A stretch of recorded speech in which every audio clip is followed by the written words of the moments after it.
Täällä se kinkku oikein on. 8 kilon kinkku, viimevuotinen, vuoden vanha, niin tehdään se tänään pois. Kinkku on sulanut. Se on ollut varmaan tuossa huoneen lämmössä oli päivän verran. En mä nyt alkanut missään jääkaapissa sulattelin ihan huoneen lämmössä, niin se on suht sula. Taas toi paistomittari vaikka tuohon, katsotaan. Menee, oi. Suurin piirtein siihen. Lämpötilaksi laitetaan. Sisälämpötila on kyllä aika lämmin, että onkohan se vähän mätääntynyt jo, mutta ei se haittaa. Laitetaan minä tykkään semmosesta mureasta kinkusta, niin laitetaan 88 asteeseen. Että siitä tulisi melkein niin kuin semmoista tonnikalan maista, että se nousee sitten vielä johonkin yli 90, mutta katellaan, laitetaan kohta se uuniin. Ennen uuniin laittoa kannattaa vähän laittaa tuonne pellille vettä. Tähän nyt ei missään paistopussissa kannata paistaa, se on ihan turhaa, että tällä eritiilän päällä. Ja rasvat valuu sitten tonne, jos sitä tulee. Mutta katellaan. No niin, sinne se meni ja laitetaan vielä tää toinenkin mittari, tää uunin mittari ihan varmuuden vuoksi, että katsotaan tosta. Noin. Tässä uunissa on tämmönen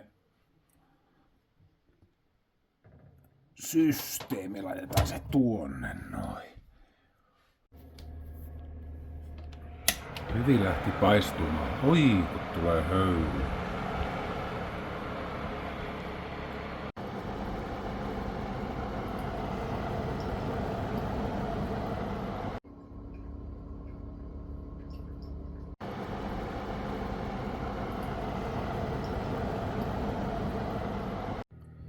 Lämpömittarit meni vähän sekaisin, et en tiedä onko tuo todellinen lämpötila, mutta 107 näyttää tämä, mutta mä otin tuossa välillä sen pois, mä en ihan luota tähän näin, mutta katsotaan.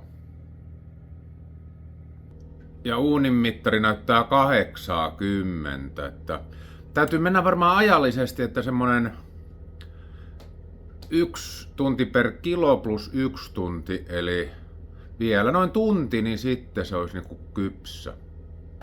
Kinkku näyttää tältä näin. Ei se nyt haittaa, vaikka se tulee vähän ihan yli kypsäksi, että semmoista mä vähän ajattelinkin. Semmoista tonnikalaa hiutaletta, jos tästä sais. Aina ei kannata luottaa noihin mittareihin. Tai sitten kannattaa, mutta en tiedä. Kohta alkaa olla kinkku valmis ainakin uunin lämpömittarin mukaan, mutta kyllä tää nyt vähän sekos nämä mittarit nyt. Että en tiedä, kohta on noin 9 tuntia ollut, että katsotaan menikö kinkku ihan pilalle. Täällä taas mittari näyttää ihan 116 sisälämpötilaa, että en tiedä kumpi on oikeassa. No, en tiedä, se meni varmaan kinkku ihan pilalle. Siinä se nytten on, että antaa nyt olla vähän aikaa siinä huoneen lämpössä vetäytyä toi kinkku ja katsotaan sitten, että onko se ihan pilalla. 88 astetta näytti uunin lämpömittari ja toinen mittari näytti yli 100 astetta. 9 tuntia se oli tuolla 8 kilon kinkku uunissa. Että voi olla, että se meni ihan pilalle. Otetaan tätä verkkoa, yritetään ottaa pois sitten. Joo.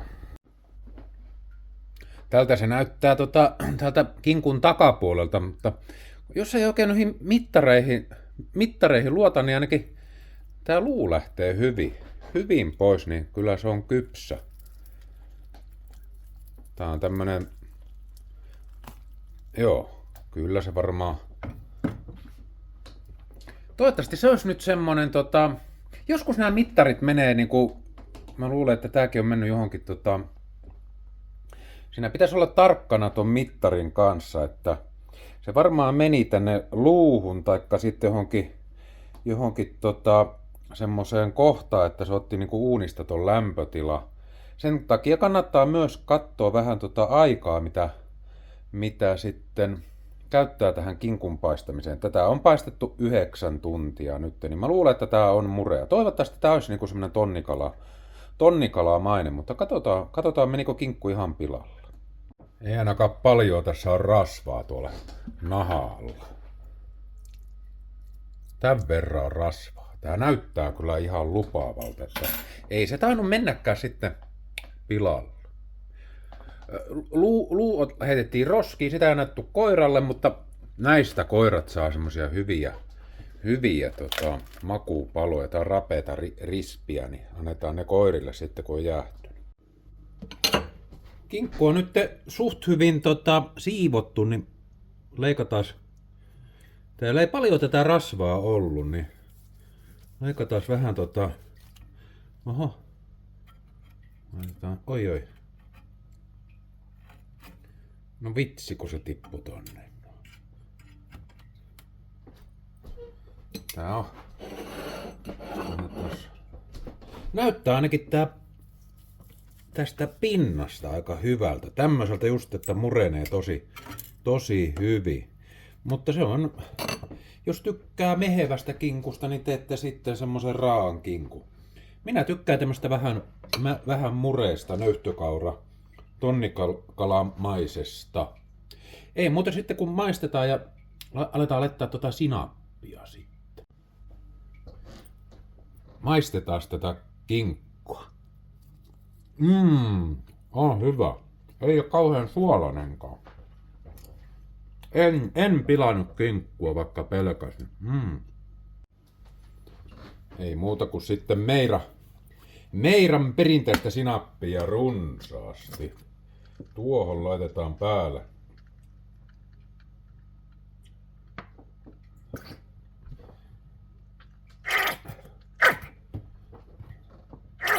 Noin.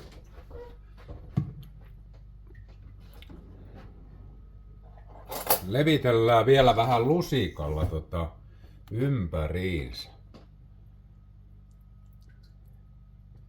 Ei tätä sinappia tarvitse pakosti laittaa, mutta se kyllä minusta kuuluu tähän kinkkuun. Tähän voi laittaa sitten korppujauhoa. Varmaan laitankin vähän korppujauhoa, mutta sitäkään ei ole pakko laittaa.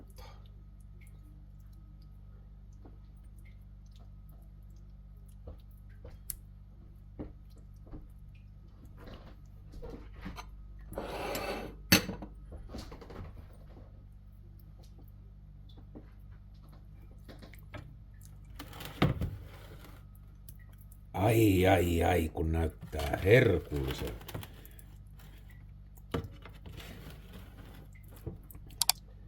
Oi, oikein runsaa. Laitetaan tonne reikääkin.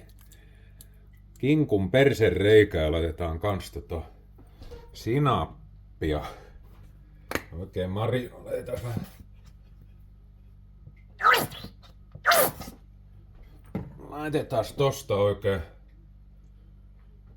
tuonne holetsekki oikein kunnolla.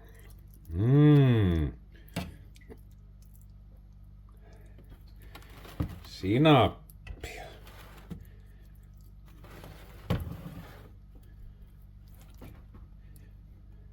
Sitä ei oikein mene tonne, mutta ei se haittaa. Kyllä sitä menee. Sinne niin.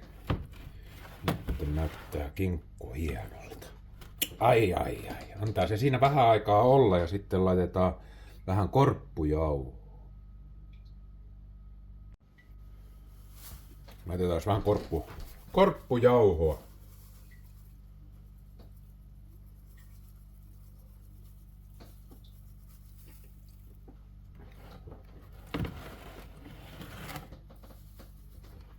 Ei tätä välttämättä tarvitsisi laittaa, mutta laitetaan nyt vaan. Tonne on vähän vaikea ripotella, niin laitetaan tuohon kouraa vähän ja heitetään niinku noin. Tää on vähän sotkusta hommaa, mutta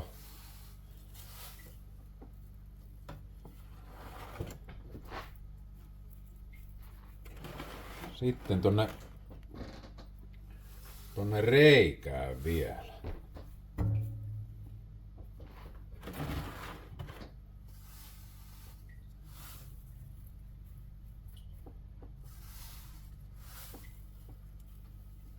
Noin, kyllä se siitä.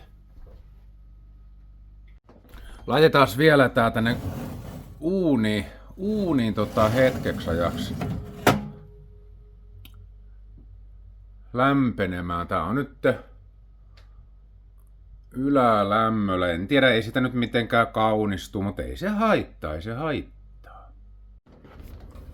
Oi perhana, tämähän onkin äkäinen uuni.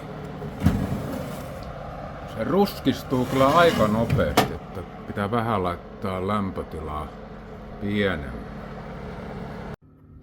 Ei muuta kuin otetaan se tuolta uunista pois. Ei sitä nyt tuu semmonen oikein kaunis, mutta ei se mitään. Kunhan nyt teppaalaa. No, siellä. Laitetaan se vielä tähän tarjoiluvadille tää kinkku.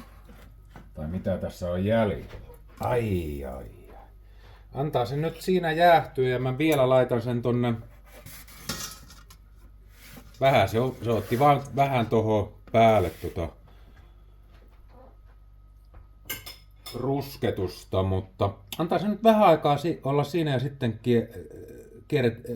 kelmutetaan, kun folioidaan se ja viedään tuonne kellariin.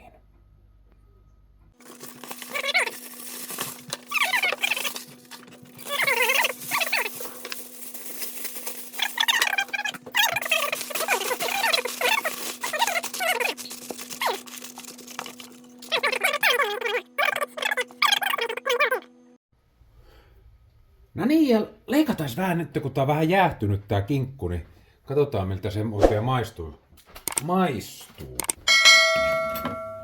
Tää on täällä ollut folion alla muutaman tunnin jäähtymässä ja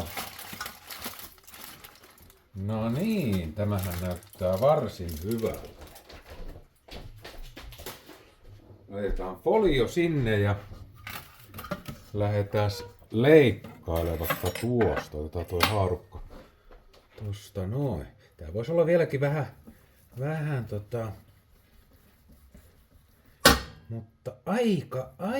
mutta ei tää varmaan pilalle mennyt. Lohkeilee kyllä ihan hyvin.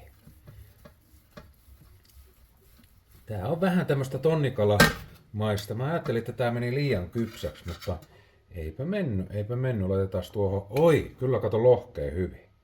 Ei oo ainakaan raakaa. Laitetaan tosta vielä vähän meira sinappia. Sinappia pitää olla. Mikä on paras sinappi? Tämmöstä kinkkua. Hyvin lohkea. Ai että. Maistetaan.